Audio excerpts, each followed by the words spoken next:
Today, the severe cyclonic storm Michaung made a landfall crossing South Andhra Pradesh coast on Tuesday and left a major trail of destruction in its aftermath in Chennai and also adjoining areas of Tamil Nadu. Michaung, which crossed the South Andhra Pradesh coast as a severe cyclonic storm, weakened into a depression lying centered in central coastal Andhra Pradesh at about 100 kilometers northwest of Bapatla and 50 kilometers southeast of Khammam.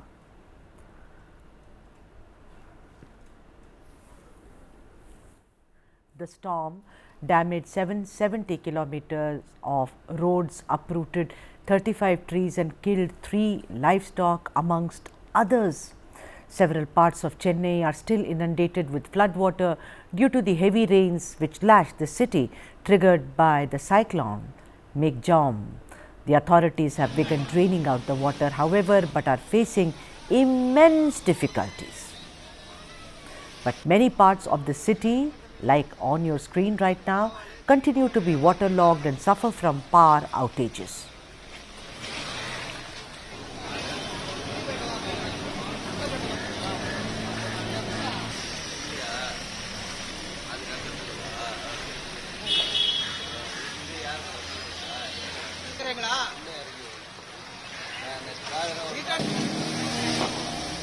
At least 12 people lost their lives in several rain-related incidents in and around Chennai, even as personnel on fishing boats and farm tractors were engaged in rescuing those who were stranded in the city.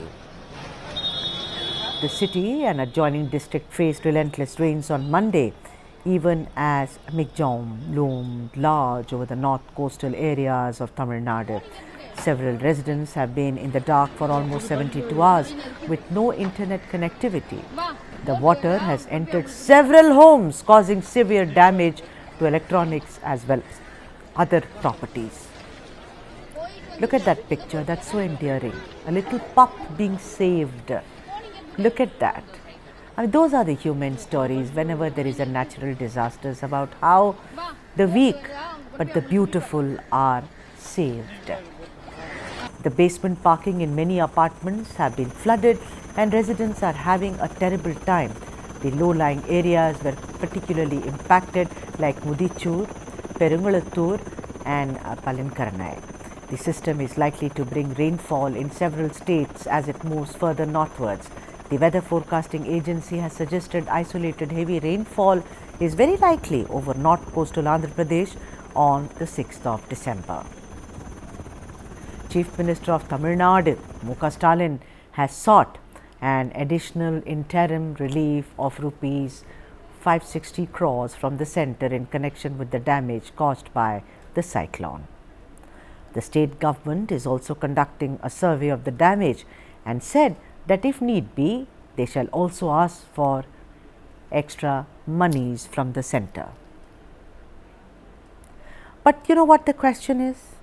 The question is, after 8 years of the last time, that is in 2015, why has the nightmare recurred? We have rescued a lot of people till midnight. So without having any power, just with ordinary citizens with support, BJP is doing its might. And also we are very particular, our national president JP Nadda ji, immediately the first day of the cyclone, he called me, immediately called for a video conference of all the neighboring states, Goa, Kerala, Karnataka, they all have started sending relief materials into Tamil Nadu. Other parts of Tamil Nadu, they are also sending relief material. That is being distributed starting from today morning in a very organized way. So who needs what and where we have to go. And it's very unfortunate to see Chennai reeling under this kind of rains time and again. There is a systemic failure.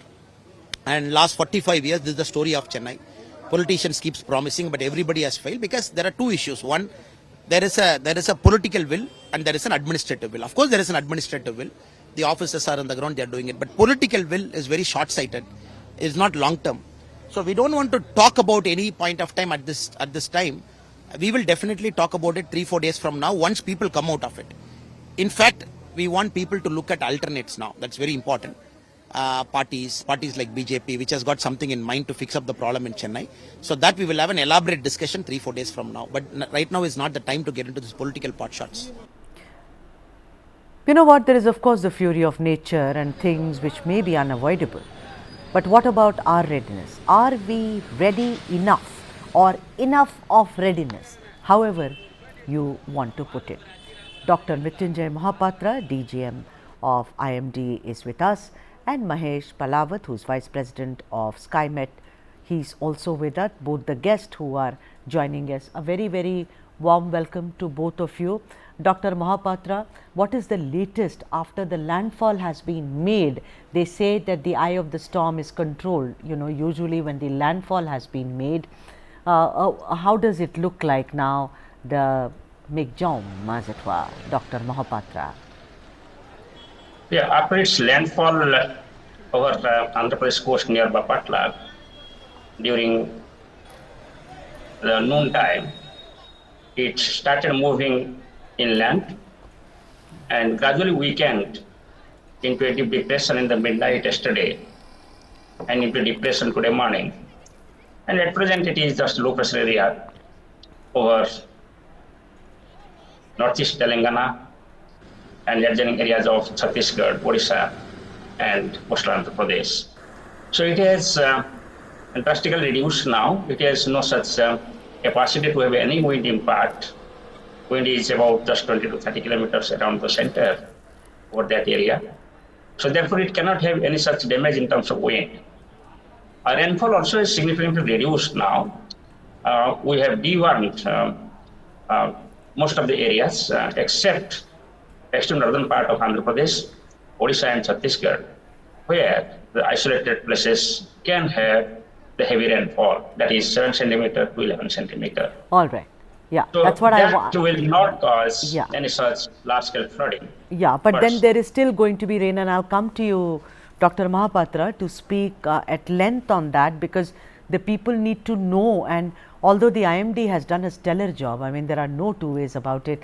And also, you know, I'm not a politician, I'm a journalist, so I'm only going to ask questions which is going to be of help to the people rather than politicizing every little piece of information. Mahesh Palawat, one thing is very clear, and what most experts are saying, and they have been saying it for many, many decades now. Do you think climate change is clearly linked to Michaung, as it were, largely in a very, very macro fashion? We cannot attribute it to climate change because the cyclonic storm in the South Bay of Bengal, particularly over South Andaman Sea, are very common in the fag end of year, particularly in the month of December. Most of the cyclones which develops in the month of December, they have a tendency to move in west-northwest direction towards Tamil Nadu and Andhra Pradesh coast and seldom recur in northeast direction also, hit sometimes Odisha, West Bengal, Bangladesh and Myanmar. But this particular cyclone has an unusual route because after reaching very close to the Chennai, it recurved in northerly direction and moved along the coast for longer duration, longer than normal duration. That's why the Chennai, Pondicherry, and Nellore, Tirupati, Kavali, these areas continues to witness heavy to very heavy downpour for longer duration.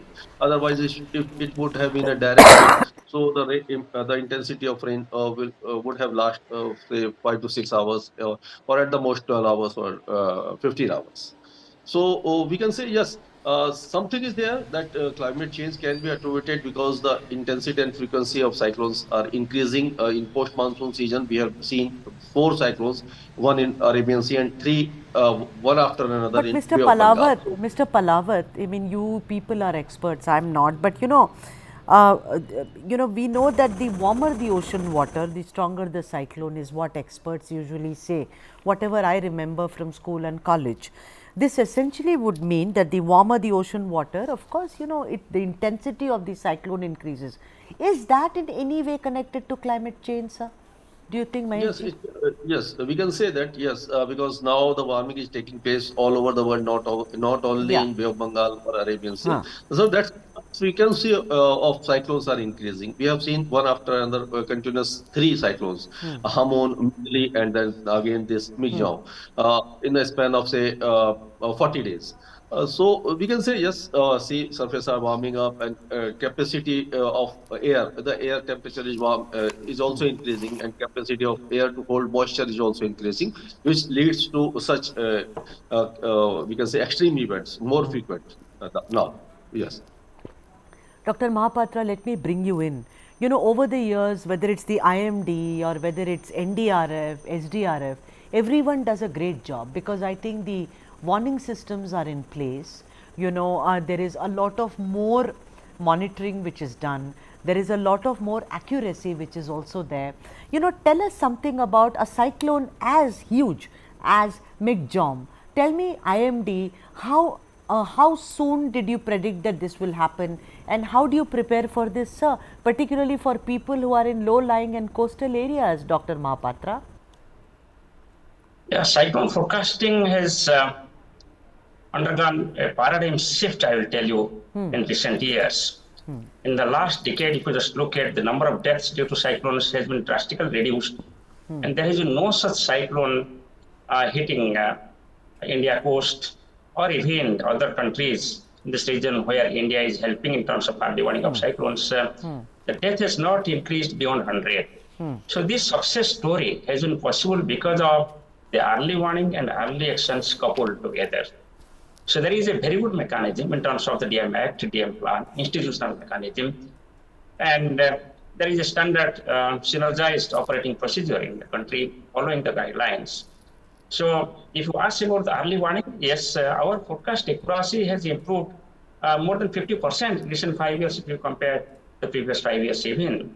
And there is a pinpointed forecast for many cyclones leading to minimization of the deaths. And Biparjoy has been the most successful story this year when death was zero.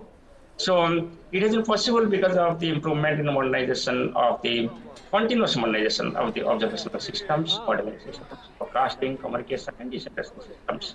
So for this particular cyclone, if you ask me, the first information we gave on 16th of November that in our 2 weeks forecast that a cyclogenesis is expected over the Bay of Bengal.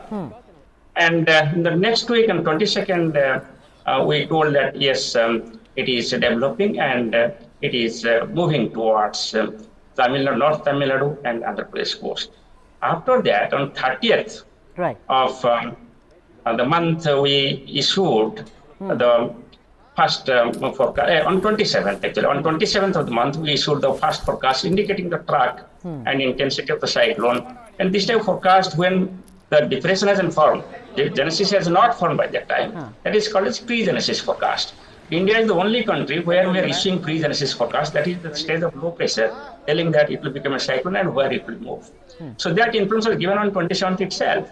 It was followed up. Then on first, when depression formed, then we clearly indicated the location that it is going to hit between Nellore and Machilipatnam, close to Bapatla. And we issued the cyclone alert for North Tamil Nadu, Puducherry, and Andhra Pradesh coast. So accordingly, as I was talking about early warning and early action, the cabinet secretary immediately called the meeting of all the disaster managers at the level of chief secretary and all the highest level officers in the national level and state level. And actions were accelerated. And again, a second review was done on 3rd by cabinet secretary. And all of us know that Honorable Prime Minister also reviewed the actions taken. So by that way, early warning has been supported by the response section. Yes, so it's great response and also synchronizing and synergizing. By what you tell me, I mean, we've come leaps and bounds ahead of where we were. I mean, I remember as a child, I mean, a cyclone in Andhra Pradesh, I remember I was stuck in a train at that time. I was a child and it was just devastation all around, with snakes swirling inside the train. This was Grand Trunk Express way back, you know. So I totally understand what you're saying, and you know, salute to all of you, I mean, to the systems basically which have been put in place. Mahesh ji, I want to ask you. If you agree, I just want to clarify with respect to climate change, because I am the expert member of the climate change impact on tropical cyclones Right. by the World Weather Organization. I just want to say that yes, there are various types of impact of the climate change and tropical cyclones. I will respond to your question first. That sea surface temperature is increasing. Yes, sea surface temperature is increasing. Right. But sea surface temperature is not the only parameter to decide the genesis and intensification of the cyclone. All right. As for the Nobel laureate from Japan, who got the Nobel Prize because of this climate change, and he told at the time that frequency of cyclone will decrease, but intensity of cyclone will decrease. And that is the fact. Frequency of cyclone globally is decreasing. But the intensity, yeah, absolutely, yeah, absolutely.